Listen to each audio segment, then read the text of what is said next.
naye kogumba milayo liboso na yo na posani yawe naye kogumba milayo maboko na ngai na tomboli yawe naye kogumba milayo yemba yawe yawe yawe yawe naye kogumba milayo yawe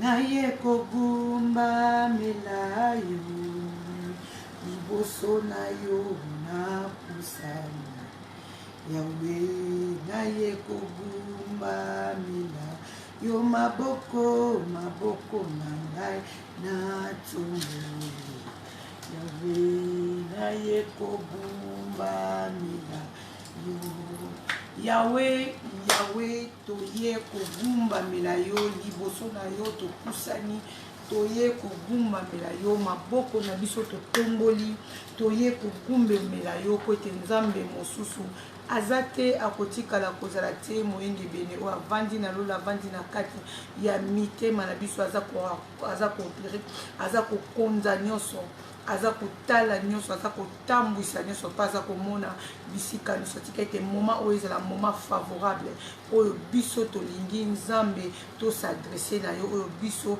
tolingi totombola maboko po ete togumbamela yo kamba ngai nzambe ezala ngai te mutu nakopesa quelque chose na peuple na yo kasi ezala yo mutu koloba na esika na ngai nde tobondeli boye gloire et louange à toi Seigneur Jésus-Christ. Amen. Amen, amen, amen, bien-aimés dans le Seigneur. Nous sommes à 3 www.tolonace TV. Vous savez déjà, ici, à Tolonace, nous rachetons les temps. Car les jours sont mauvais. Jésus-Christ revient bientôt. C'est pour cela que tu vas dire la vérité. Tozo solo la vérité. Pe toko tamoula la vérité. Toko fatigué te koloba. Vérité kofumula. Peuple nzambe misu nanzela na liloba. Nanzambe bien aimé dans le Seigneur, thème na biso na elibino na poko ya c'est Dieu qui donne. Pourquoi c'est Dieu qui donne? Nzambe mutu apesaka. Oyo tozale loto oyo tokomi lobi ezalaki oyo tozalaki lobi te. Au fait de mesure tozo tambola na Nzambe, au fait de mesure tozo poussa na Nzambe, kolo azo fungola ba porte mususu oyo lobi tokokai ko fungola te. Kolo azokanga ba porte mususu oyo lobi tukokaki kokanga te kolo azomema biso na ba dimension oyo ye alingi apesa parce que ye muto apesa c'est cela notre thème de butu ya lelo bien aimé c'est Dieu qui donne. Nzambe muto apesa katomoni basali ya nzambe belé o baleki na kati na Bible mutu na mutu aza na histoire na ndenge nzambe na lola amemilaka nzambe abenga biso depuis libuma maman na biso ayebi biso déjà pour dire que tant nzamba zo benga mutu na musala na yeto na ministère bien aimé dans le Seigneur ezakaka lelo lobité okomi mosali na nzambe nzambe akotia yo na makolo ya bato ye asi abenga akotia yo na se ya makolo ya bato ye asi apakola mafuta po baye bakomema yo quelque part ba enseigner yo ozu baptême oyambi Jésus-Christ comme Seigneur et Sauveur et puis ovandi na makolo na batoma o nzambe oyo akopesa yo esika o nzambe akoyeba kosepela atia yo po oyeba kozala enseigner et puis na moment opportun o nzambe ye moko akolinga akoyeba kotia yo esika akolinga. Notre thème c'est Dieu qui donne. Nzambe mutapesa katoza neloko mote na se na mo ibeneme otowe kolobaki etovi yango na makasi na biso moko bien aimé ezate pote bible yebisi biso bien aimé na mukanda ya Éphésiens na mukanda ya Éphésiens 4 verset 11 Bible lobi et il y a donné les uns comme apôtres, les autres comme prophètes, les autres comme évangélistes, les autres comme pasteurs et docteurs. Donc nzambe na 5 ministères akabola mutuna likabonaye. Donc nzambe akoko bengo comme apôtre, akoko bengo comme prophète, akoko benga yo na ministère comme évangéliste, akoko benga okuna comme je peux dire quoi docteur, mais mutuna mutesengela sala musala na epe mutuna mutesengeli azala esika oyo nzambe acheye et puis mutuna mutu asalela kaka oyo nzambe apesi ye po bible elobi moto akozwaka oyo epesameli na lola donc likolo ya kozwa oyo epesameli biso na lola bene me tokoluka tosimba bakisi tokoluka toyemba bagege tokoluka tosala n'importe quoi oyo tokoki kosala te mpo tozwa odela ya oyo nzambe apesi biso mutu na mutu esengeli azala na coin na ye bene mes choses étonnantes aujourd'hui ce que j'ai remarqué avant biso toya na bonzambe ce que j'ai remarqué na kopesa moi exemple moi bon moi typique mais ma biso vraiment na pensée musika na bane komona il y avait une vague yaki na mokili oyo tout le monde voulait danser. Tout le monde voulait être musicien. Donc, c'est que ceux qui n'ont commis musicien ou bien n'a commis danseuse, n'a zobi dans l'orchestre c'est mot, ou bien n'a zobi dans l'orchestre c'est mot. Je vais n'a aucun poto, tout n'a pas yébana, tout n'a pas pour changer. Mais depuis que ya na biso ba bien aimé na biso, ba bien aimé na biso, ba bien aimé na biso, ba bien aimé na biso, oh, ba bien aimé na biso, pardon, après les autres distraits biso, ba bien aimé na biso, oh, ya ba combattant, ba télé qui peut encore arrêter ma la musique et tout. Et puis, na moni on dirait, pour moi, je parle de Ponanga, Ndenga na monde. Je vis, on dirait, vaguement, et l'ongwe na ba musique, et l'ongwe na ba kidapobina, et comme Mututu, il veut comment servir Dieu. Tout le monde veut servir Dieu. Tout le monde veut servir Dieu. Mututu a commis prophète, Bamisou a commis apôtre, Bamisou va s'engager, comment je peux dire, docteur. Donc Mututu alingi asalela nzambe na ndenge o ya monya ko kosela nzambe. Il y a aussi des gens surtout ni papa spirituel azate muta senya qui est azate muta yambisa yesu azate ya moni complication benime et koti vraiment na musala na nzambe. Nzambe tango benga ka mutu bien aimé dans le Seigneur, nzambe apesa ka mutu manda. Nzambe tango benga ka mutu bien aimé, nzambe azalaka na maloba mo boza na conversation moko oyo mutu na nzambe ba sololi.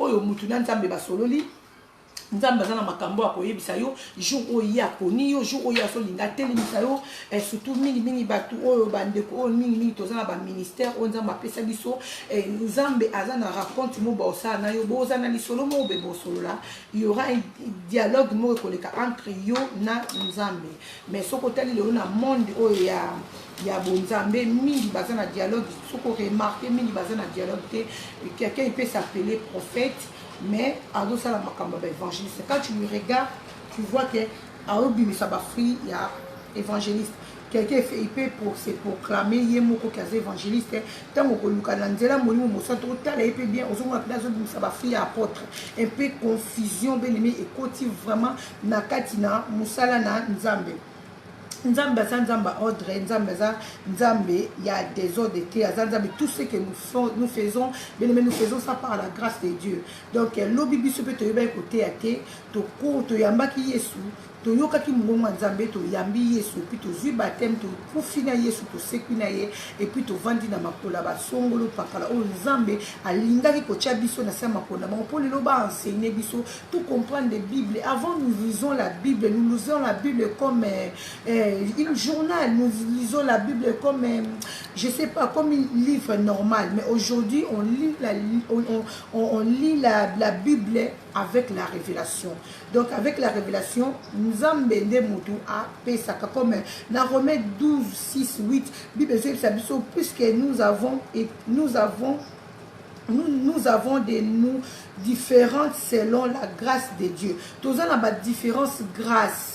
Les autres exceptions dans Romains 12, 6, 8 et Bible, tous en a différence grâce. C'est Dieu qui donne la grâce. C'est Dieu qui donne le ministère. C'est Dieu qui choisit. C'est pour cela notre thème d'aujourd'hui, c'est Dieu. C'est Dieu qui donne tout ce nous surtout tous en amour donc tous en amour na kati namo ki oyo nzambe mutapesa.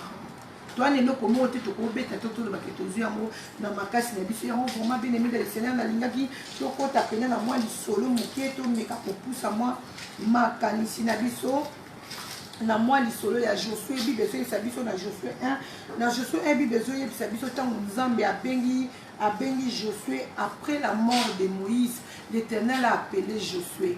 Nzambe abengi Josué et puis Josué na verset 1 ti na verset 3 ebisi alobi maintenant mon serviteur Moïse est mort mais yo zwa bana Israël yo ndi muto traverser bango oko traverser bango mai ya Jourdain okoki yo muto kokotisa bango na mboka ona lakaki ba koko na bango na mboka na lakaki ba parents na bango. Donc c'était Moïse, c'était Josué muta komisaki bana Israël na projet onzamba zaki na Moïse. Il fallait que Moïse na kotsa bana Israël na Kana mais Moïse a soukaki na nzela et puis Josué a aimé kozwa relève pour na kokotisa bana Israël na Kana. Nzambe akoyeba yo pe akoyeba kozwa ba acte yo zo sala tango yo za na sima ya mutu moko songolo pakalati travail na sima ya mutu wana nzamba che liboso na yo na cœur sincère oza ko ajuster fidèlement. L'Éternel voit tout ça là. Nzambe atika kateba oba tambola kana kubanga ye nzambe atika kateba oyo ba lukaka ye benemi sengeli vraiment tout zala na fidélité na se na makolo na nzambe na biso bibe ye biso ni to meka ko débrouiller ko tanga moke bibe ye biso après la mort de Moïse serviteur de l'Éternel. L'Éternel dit à Josué fils de Nun serviteur de Moïse, Moïse mon serviteur est mort. Maintenant lève-toi, passez ces Jourdains, toi et tous ces peuples, pour entrer dans les pays que j'ai donné aux enfants d'Israël. Et puis le verset 5, nul ne tiendra devant toi. Ça, c'était des promesses que l'Éternel avait promis à Josué. Nul ne tiendra devant toi tant que tu vivras. Je ferai avec toi comme j'ai été avec Moïse. Je ne suis pas sûr ce qui Josué a tambola qui bien na Moïse. Aïba qui ko servir te na sima ya Moïse. Je ne suis pas sûr que Nzambe a kokai ko côté les messages Josué. Nzamba tala qui fidélité à Josué. Nzamba tala qui volonté à Josué ou azwa qui musala na nzela ya Moïse. Nzamba tala qui ba capacité o efanda qui na kati na Josué. Josué a précipita qui te pour ta boto la kiti ya bokondi. Oyo Nzamba apesa qui Moïse. Josué il était toujours derrière Moïse. Josué il était toujours derrière Moïse. Il a servi Moïse parce que ce côté dans verset 1 Nzamba zoloba a béni Josué à lobby Bible lobby après la mort de Moïse, serviteur de l'Éternel. Donc après la mort de Moïse, serviteur de l'Éternel, donc Nzambe, ce qui total côté on est l'obéli à Nzambe, on dirait Nzambe bane ko reconnaître nan bien te que bane ko reconnaître nan pardon Josué comme serviteur n'était parce que serviteur mais pardon Nzambe Josué Moïse a qui serviteur ya Nzambe et puis Josué a qui serviteur ya Moïse na canal ya Nzambe yemo. Nzambe yemo kwa sepela kecha Josué na service à Moïse. Et puis la Bible dit c'est l'Éternel ils sonde le rein, ils sonde le cœur. Nzambe yebi motema na biso bien aimé. Nzambe tio na sima ya mosala Nzambe songolo pakala. Zala na sima. Zala na sima servir fidèlement au komona lobo kona Nzambe soki to kiti na 6 Bible zolo avec Moïse je ne te délaisserai point. Je ne t'abandonnerai point. Fortifie-toi et prends courage, car c'est toi qui mettras ce peuple à possession des pays que j'ai juré à leur père et à leur père de leur donner. Donc, mission, il fallait que Moïse a commis ça. C'était pas Moïse qui a commis ça. C'était Josué qui a vu relève. Parce que Josué a servir Nzambe na sima ya Moïse fidèlement. Place maman la likambe vandi qui sert qui na monde lelo nanya ko salela tout le monde est devenu prophète. Tout le monde est devenu évangéliste. Tout le monde, surtout dans Facebook, maman prophétesse Kingani, pasteur Kingani. Il y a des gens aujourd'hui, dans janvier, prophète Maïesco. Allez, surtout comme il a mis, comme évangéliste Maïesco. Tant qu'on a nini bishop, donc comme on dit, bazo matagrade. Pour te côté vraiment la je connais une couple. Il y a des couples moi en France. couple moko eza na France témoignage fait okotana ba témoignage po to poussa na malembe bien aimé papa pasteur akumbaka église comme moi et mon mari Kalambai visionnaire ya église eza mobali akumbaka église moi si hasard aide semblable oyo bible le bien aimé au cause de la maman pasteur soit moi sa pasteur on t'appelle maman pasteur parce que ton mari il est pasteur et ça obligé te ce cause moi sa pasteur il faut za la kaka yo pe prophète et ce que ça lango obligé te ce cause moi sa pasteur il faut yo poser la kaka pasteur ça et ça appelle au cause de l'open appel à nzambe te nzamba tchaki yo kaka wana poser la aide semblable ya mosali na ye ponza mamoni ke isa bon yo zala na sima mosali et ça carrément pas forcément qu'il faut za la kaka ministre il faut za la kaka na point mo non enfant de Dieu né de nouveau mourir avec Dieu résister avec Dieu je contrôle mes pas je marche avec Dieu mais je suis dans mon statut naza nga prophète naza nga ambassadeur ceux des lignes ceux qui bishop des shop ceux qui n'étaient dans sa maman pasteur moko boye na accompagner mobile nanga na scène na bonde la kanzambe nanga na tambula na obanga nzambe na contrôle la vie nanga c'est tout et ça forcément te soko ka mobile noza pasteur toi za na ministère yo pose la ministère maman pasteur moko na France kaka na Paris mobile ne ayebaka kokumba lingomba songolo j'ai caché le nom de lingomba poto luka ba polémique té bien aimé dans le Seigneur. Maman pasteur a sali basali ici événement monene. Maman pasteur il a appelé une prophétesse au ba yebana qui a famille prophétesse quand de toyeba na boye ayebi pas yebi mobile na yebi non tout ça 3 jours moko il y a pris jeûne et prière viens prier avec nous viens assister nous et tout et puis après si prophétesse invitation et les prophétesses maman pasteur a bien dit prophétesse a bien dit que l'on a prière na souka yo mutoka na prière faut to kuta na to solo la prophétesse a dit ba sali rendez-vous ba kuta na maman pasteur wana na Paris azo yebisa prophétesse a bien maman ndenge mobali na zo kumbe l'église nazo mona ba laisser aller les qui trop nazo za le quoi ya za liboso na nganga na ko nazo zwa autorité autorité ya ko sia ba loi te na lingi na l'église pona na molimo ya nzambe mais nazo mona papa on dira za moi faible ndenge za wana s'il te plaît na lingi osela nga mission moko maman prophétesse etuni ya bi maman mission ni olingi na memelo so za lisungi ya musala nzambe na komimela maman pasteur a ici avec bon au moins les jours wana il y a 3 jours wana premier jour deuxième jour na lingo ya ka jour asuka ya troisième jour soko y troisième jour wana tu vas faire quoi na souka ton on peut son micro au clôturer au couper sa prophétie au petit prophétie au bique nzambe ta pendant que tu préparais pour venir na 3 jours yo nzamba yebisi yo ke oyebisa mobali nanga afanda vous c'est qui est beau sakana maman nzambe bien les bible le dit toute prophétie il faut examiner bible le dit prophétie nous sont bien aimés il faut examiner en nous. Prophétie de ce tout est il y a des gens qui ont sa prophétie dans mon lit nzambe prophétie au sentir que nzambe Saint-Esprit a convaincu que viens et il y a aussi des prophéties modifiées.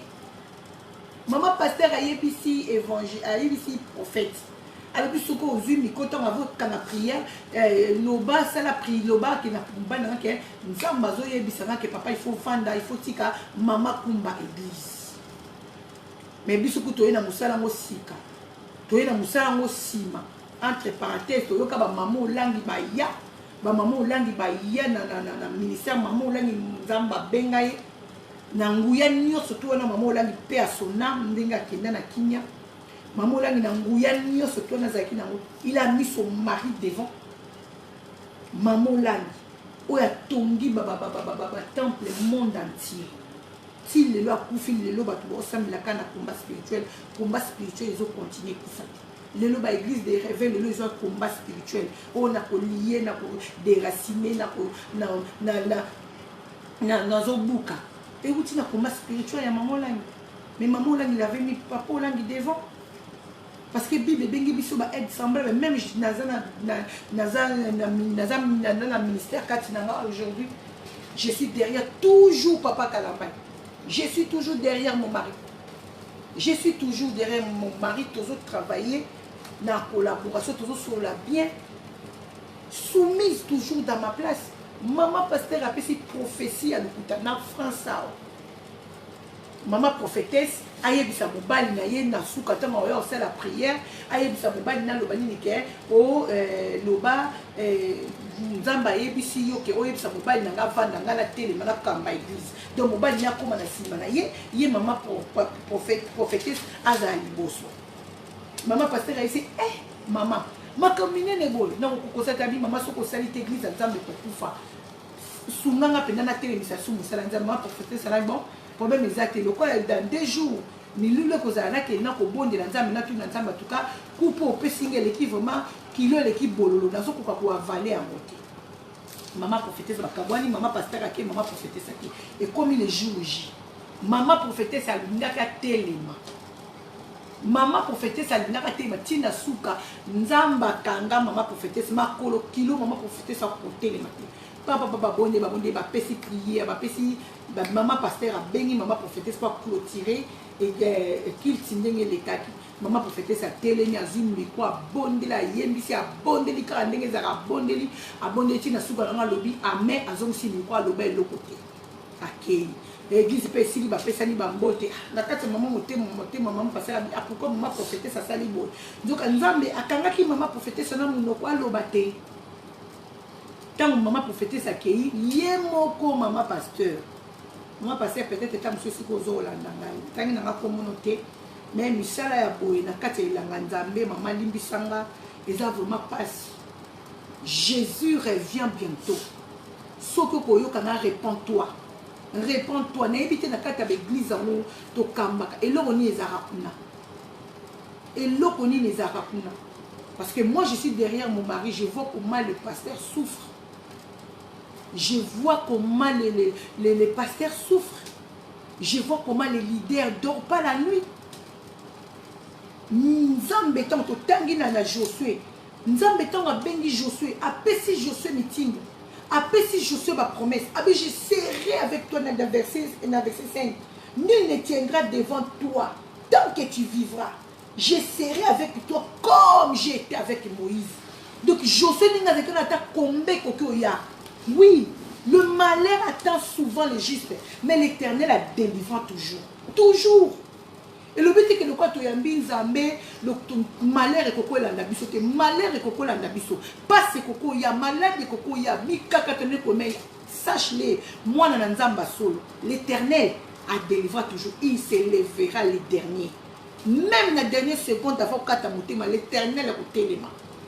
Nzambe a fait sa promesse bien-aimée dans le Seigneur. Na Josué, ton mari, l'Éternel, qui a été les mains à l'église, il avait quelque chose que l'Éternel avait donné. Il faut enlever le OK. Il avait quelque chose, l'Éternel avait donné. Est-ce que toi tu as ça? Toi tu as ça, parce que moi mon mari me dit, quand Nzamba Benenda, il m'avait dit ça. Aujourd'hui dans le ministère même on voit ça. On voit ça, même le combat s'est levé. L'Éternel a délivré toujours à télémakaka pa bundela musane. Parce que Azat a télémiwana pour Nzamba yebisi a télé. A télémiwana a télémina mandat Nzamba. Ba télémaka l'église pour ma batte maman pasteur. Ba kambaka batu pour ma batte. Kaka bola mukika na tongo utika na ndako na bino yemba mo sa l'église pour cela ba désordre commis. Ba pasteur ba kumu bimala ba ndimi. Pasteur a comme moyembi ma désordre côté maman pasteur a zobima na chanter parce que il bazana ba mandaté bazana ba papa spiritualité bazana na nini ko mama futa koloté parce que auto ya ko sa na miso ba to benga ka consécration bien aimé ezala kaka acte auto sali na miso ba to pour mokile mona muto abengami na service nzambe aza consacré depuis le ventre de sa mère. Wana eza papi to ka ko remplir na mokili. Okomona ke muto abotami atamboli banzela kili suka na ye soki aza nzambe l'Éternel a kozongisa sima. Maman pasteur qui est derrière toi? Maman pasteur a sali tout yemoko lokola maman prophétesse aloba ki te bien-aimé tozonga na témoignage. Ayebisi pasteur a papa. Bosolo na maman ki ngandi te papa le vite to solo était na mona ki vite fait azaki pe pressé là quand lobi amen na bande ko so na bandimi mususu bande ko mususu to na baloli misu na moni esute abi à moi je parlais avec elle ayaki ko mona nga ayebisi nga aza pressé aza na message na biso et puis ayebisi nga bien comprendre alala ki nzamba ayebisi ye ke yo faut arrêter otika musala ochanga liboso parce que ayebisi nzamba muta ayebisi o nzamba muta ayebisi mais yazu message makasi boy ayebisi nga te poani pasteur ayebisi abi likambo te soki eza message ebute pa nzambe kolo akokisa yango et puis bamde tokendaka bamarché babengaka bacarrefour banini papa pasteur akendeli briske ya kosala démarche moko na carrefour na commune oyo bango baza na Paris awa briske bako bazala mboka moko mboka moko na prophétesse bakutani briske prophétesse mpe akosala bacourse na mobali na ye bayambani servant de Dieu pa mosena nzambe mbote maman il m'avait parlé tout ce que Dieu nzambe ayebisaki yo j'ai discuté avec maman mais ozwi message ya makasi boye il fallait me dire naza kuna baprière pour nayebi te loni nasali yo nzambe mpena kozwa yanga décision boye natya mama liboso nga na vanda boyaba papa makamni ozoyebisa ngotia mama liboso nga na vanda bi oui maman m'avait parlé que nde bosolaki ne nasukaki ya kilti ke nde nzambe message oyo nzambe apesaki yo papa nga nzambe apesaki nga message mpo na bino alobi nini ota alobi ke yo oyebisaki nga na vanda mama prophétesse abi nakona miso mbala na kombo ya nzambe na eloko na boya komema message oyo nzambe alingi te na boyi nzambe abomanga c'est ta femme mutu ayaki komona nga ayebisi nga ke na milulu wana na koya naloba na yo ke nzambe alobi yo fanda ye akamba eglize na baeglize yango ezalaka nini nzambe ntango apesaki yo manda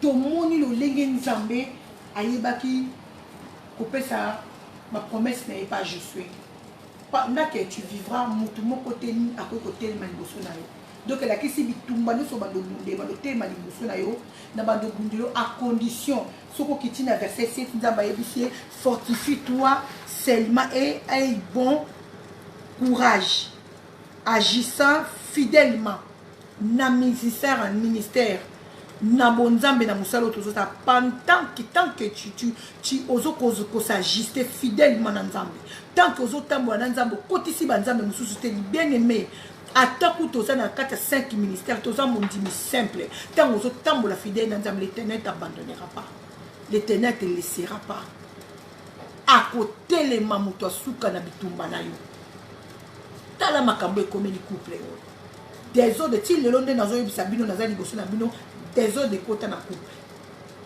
papa pasteur alobi na ko continuer na mwasa lukuta bote mwasa komo kosela nzambe makambo bien aimé kosela ta mutu makambo me ko kosela nzambe kita mama pasteur akomi na niveau a koseli nzambe makambo tous les prophètes là qui prophétisaient les mensonges là bazo yebate ke bazo kosela nzambe makambo donc ce comme ni mutu akala ministère ya prophète akomi ko bimisa ba prophétie oyo et pesa meli na nzambe te mutu wana komi très dangereux na mibali très dangereuse na base tala eloko mama prophétesse aza na Paris eloko asali mobali avanda ye a continuer musala lokuta bien aimé totika lesika tozali en bref na kata nanga totika lesika tozali na pesi conseil na kombo ya Yesu oyo so na lobiso na betisi mutu libaku bien aimé limbisa me naza wana molobeli na kolo na kokanga monoko te tant na moni que il y a quelque chose à parler je vais me lever pour parler je vais rester dans la vérité parce que je sais que Jésus-Christ revient bientôt. N'oublie pas s'abonner na 3W pour Tolonacé. Ici à Tolonacé, tu as un masolo vrai. Ici à Tolonacé, nous rachetons les temps car les jours sont mauvais. Ata tozoya na ba verso o ya solo, o yo batu bazo telemi la biso pour la vérité. To bomba vérité non. Au monindoki, belela bien aimé. Que le Seigneur vous bénisse. Que le soit pas mola biso to komi na biso na suka. Ce qui coloye soit zomite lobby, toza aline avec le prophète Ézéchias Mboukou, l'homme de la délivrance. Toza la prophète Le prophète Ézéchiel, à partir de 15 heures, soyons branchés, soyons connectés. 15 heures juste avec le prophète Mbouko Ézéchias. Il a des choses à parler à peuple de Dieu. Ceux qui nzambe a zongité, ceux qui koloye soyez été jeudi, tokozala na maman, na biso maman mami maka, maman mami maka, celle nzambe, oyo sala ki accident, fa ki pe koloye so zongisi en vie. Nzamba zo sala beneme. Il y a des témoignages, où Nzambe azo sala na basal na. S'abonner à www.tolonase na YouTube. Ici à Tolonase, nous rachetons les temps car les jours sont mauvais. Jésus-Christ revient bientôt. Ciao, ciao, je vous aime beaucoup.